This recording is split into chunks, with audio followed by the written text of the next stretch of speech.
Gerakan perlawanan Palestina di Hebron menghadapi serangan para pemukim ilegal Israel yang dilindungi oleh pasukan pendudukan. Selain itu, seperti dikutip dari Shihab News Agency, tentara pendudukan Zionis Israel juga menyerbu beberapa daerah secara terpisah di tepi barat yang juga dihadapi para pejuang perlawanan. Namun hal itu tidak menggetarkan semangat dari para pejuang Palestina. Mereka terus melawan meskipun para pemukim ilegal Israel dibackingi oleh tentara Zionis. Dilindungi oleh tentara pendudukan, pemukim menyerang warga di Haret Jaber di Hebron, sementara pemukim ilegal dari Ma'ron dekat desa Al-Tawana di Masaferiata, selatan Hebron melempari kendaraan warga Palestina dengan batu.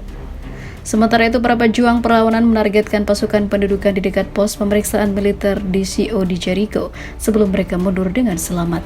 Pasukan pendudukan memasang penghalang jalan di persimpangan Al-Hauja, Jalan Al-Aujad di Jericho, dan melakukan penggeledahan kendaraan warga Palestina.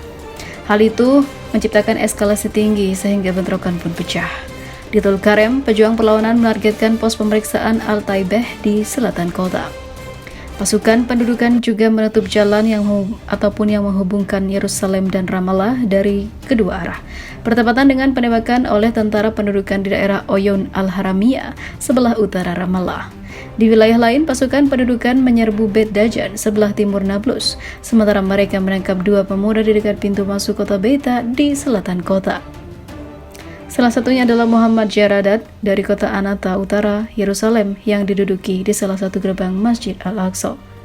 Pasukan pendudukan juga menangkap Dia Abu Teh, Faris Yasin, Tamer Khalifah, Khusay Sulaimani, Musa Tarsan, dan Dia Abu Dayah saat mereka meninggalkan gerbang Masjid Al-Aqsa. Eskalasi makin memanas dan kedua kubu saling serang. Inilah kondisi yang makin memuncak setelah sebuah serbuan dari tentara Israel di Masjidil Aqsa membuat prihatin seluruh dunia dan internasional. Bahkan PBB hingga turun gunung dan menetapkan jika para penduduk Israel dilarang untuk berada di Masjidil Aqsa.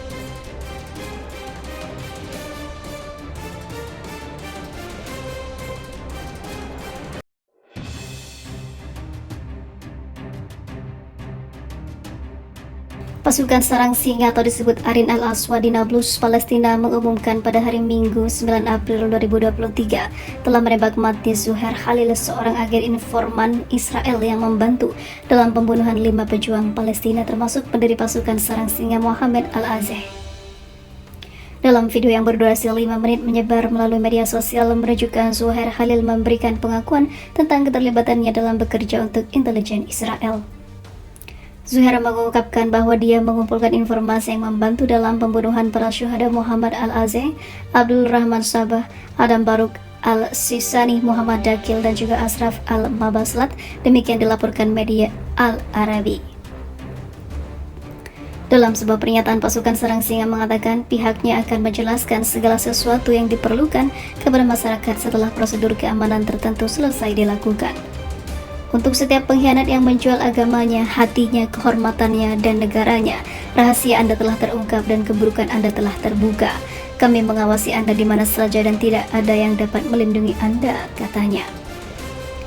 Berita tentang pembunuhan agen itu disambut dengan baik oleh warga, terutama keluarga korban yang menyatakan kepuasannya dan harapannya bahwa pembunuhan ini akan menjadi pelajaran bagi orang lain yang berkhianat. Eksekusi terhadap pemuda itu dilakukan di kota tua setelah dia ditahan oleh Sarang Singa selama 2 hari. Dalam rekaman video pengakuannya, Zuhair mengaku terpaksa menjadi mata-mata negara Zionis itu karena dijebak bermain dengan seseorang melakukan hal yang nista. Ternyata percintaan mereka direkam oleh kamera video dan menjadikannya sebagai alat untuk dijebloskan menjadi mata-mata Israel. Dia mengaku bahwa dirinya penyuka sesama jenis dan bercinta, dan mereka ternyata dijebak, ungkap Zuhair. Karena takut video itu tersebar, dia menuruti perintah untuk datang ke Huwarah, kota kecil di selatan Nablus, dan bertemu Kapten intelijen Israel mengaku bernama Anwar. Dia memberi misi pertama untuk Zuhair.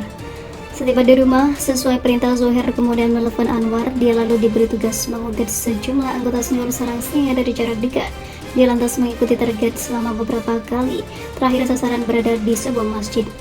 Saya lalu menelpon dia, merekrut saya dan memberitahu target sedang duduk di Masjid Uzar Zuhair. Dia mengaku kemudian diberi sebungkus rokok dan uang sebanyak 500 shekel. Perekrut saya lalu meminta saya pergi ke Israel. Saya lantas ke sana dan tadinya berpikir akan diberi sebuah pekerjaan, ternyata saya diberi misi baru lagi, tuturnya.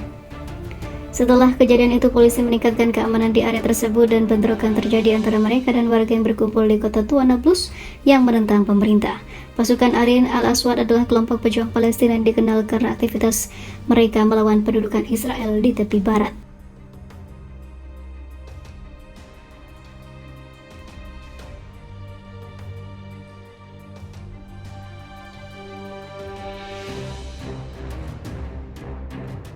Yahudi dan Muslim memang boleh berkunjung ke komplek Masjid Al-Aqsa, namun Yahudi dilarang beribadah di komplek tersebut. Untuk diketahui, komplek ini kembali menjadi pusaran konflik setelah polisi Israel menyerang jemaah Muslim yang sedang beribadah di Masjid Al-Aqsa pekan lalu. Israel berdalih serangan yang dilakukannya ke jemaah Muslim yang sedang beribadah di Masjid Al-Aqsa tersebut dikarenakan ada sejumlah penghasut bersembunyi di dalam masjid. Menurut intelijen Israel, para penghasut ini membawa bahan peledak yang rencananya bakal digunakan untuk menyerang Israel. Akibat serangan di Masjid Al-Aqsa itu, ketegangan kian meningkat di Israel. Meski PM Benyamin Netanyahu melarang warganya ke komplek Masjid Al-Aqsa, Netanyahu juga memerintahkan Badan Keamanan untuk menyiagakan cukup pasukan untuk menjaga tembok ratapan yang berada di bawah Temple Mount agar Yahudi tetap bisa berkunjung.